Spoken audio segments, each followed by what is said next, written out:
Okay, Inasa and Todoroki did not pass in this chapter. Guys, let's talk about this. Now, what are your thoughts about them of failing and them of, not passing? Personally, I think that's okay. I think it's good that they failed because, first of all, they don't deserve to pass. This is a provisional exam license. We need to remember what this whole license is actually about. It's basically that license is obviously provisional, but you can actually kind of fight crime. Basically, the license allows you to be a hero. Because remember in the Stain arc when they went and they were fighting Stain at the end, the police came and they were saying what you guys were doing was against the law. You guys don't have your licenses to do that. So this is pretty much the aftermath of that. And we see in this chapter, Horikoshi didn't really tell us who got in. We know that Deku obviously got in, but we don't know anyone else and Momo. We know Deku and Momo got in, but we don't know anyone else from Class A who got in. But we do know that Todoroki, Shoto, and Inasa Yoyorashi, they failed the exam, which means they do not get their provisional exam license, so they'll have to wait till next year.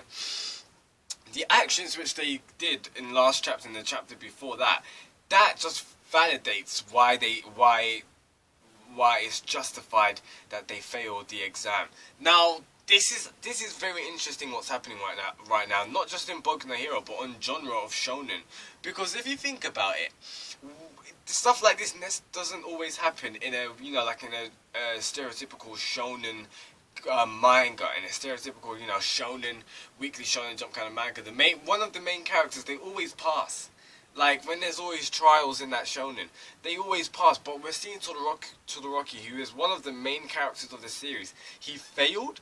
Now, that is not the easy way out. Horikoshi definitely did the hard way, and I'm really excited by it. And I mean the word, when I mean by he did it the hard way, I mean it by maybe some of the fans may not be happy about that, because a lot of fans would be used to everyone always passing.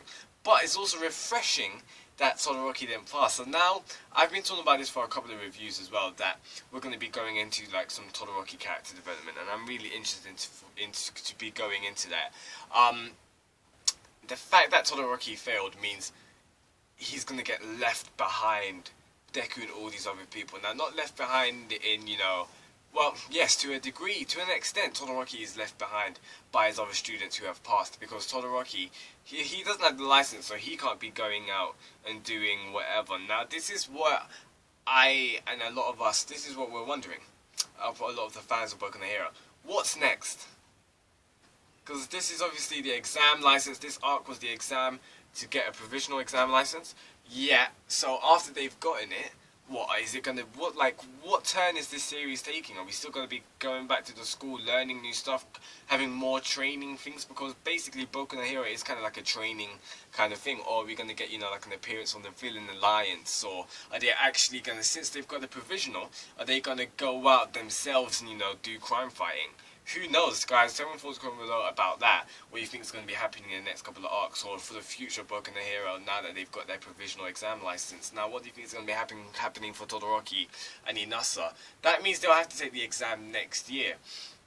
So is their studies going to be put on hold? I'm not really sure, because if you, obviously in an academic situation, in this scenario where you failed the exam, you've got the choice to retake, but the retaking would be in the year after.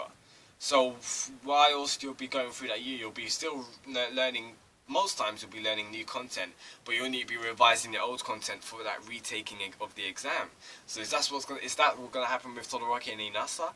Possibly. But I'm really interested in in Inasa's character and Horikoshi's choice of using Inasa, because bear in mind, we've only known Inasa for 10 chapters, 11 chapters, so a newly introduced character comes into the fray, and he fails the exam.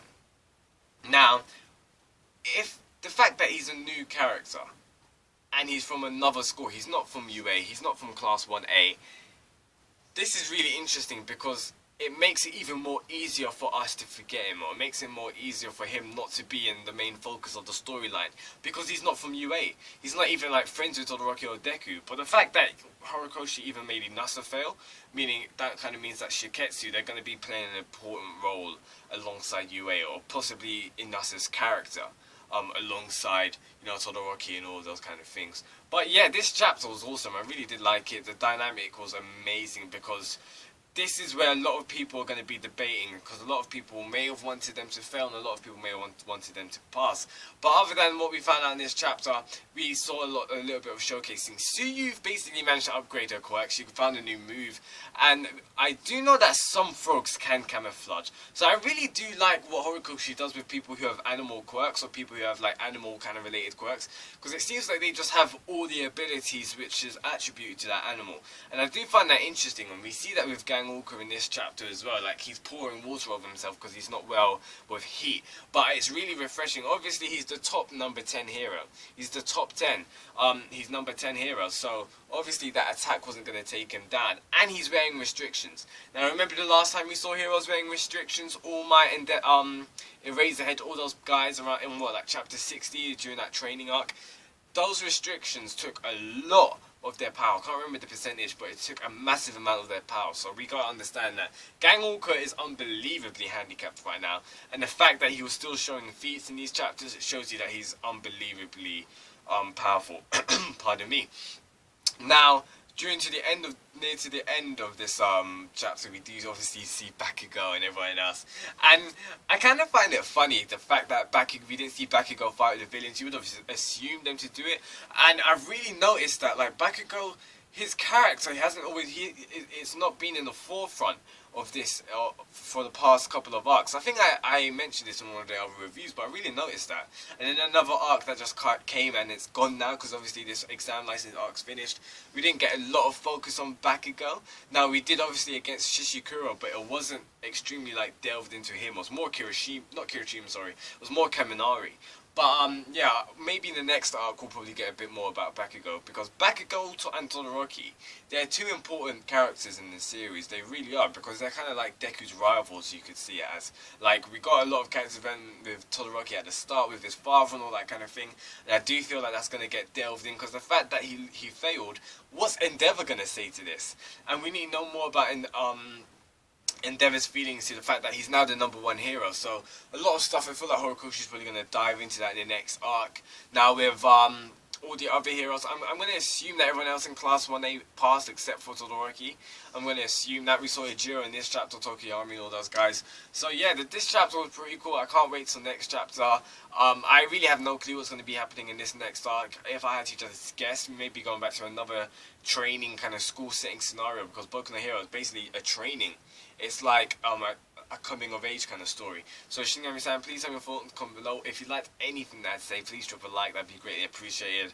Check the descriptions down below, follow me on Twitter, tell me your thoughts in the comments below, and if you like, wait, I've said that already. If you are not a subscriber, please subscribe to my channel for Boku no Hero reviews if you're a fan of them. Well, you must be, because you've probably gone through all 8 minutes of it. Anyway, Shinigami-san, enough of this rambling. Peace out, guys, and goodbye.